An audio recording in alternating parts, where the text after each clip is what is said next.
એકવીસમીએ દલિતોએ આપેલા બંધની છોટાઉદેપુર આદિવાસી સમાજે સમર્થન આપ્યું. 21મીએ દલિતોએ આપેલા બંધને છોટાઉદેપુર આદિવાસી સમાજે કર્યું સમર્થન. સુપ્રીમ કોર્ટે અનામત એમ.કે. અનામત મુદ્દે આપેલા નિર્ણયને કહ્યું લઈને બંધનું એલાન.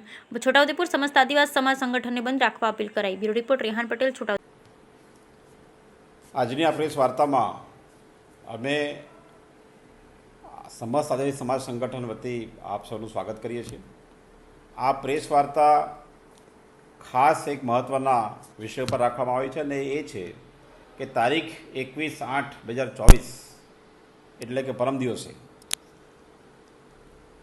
દેશના દલિત સમાજના સંગઠનોએ ભારત બંધનું એલાન આપ્યું છે.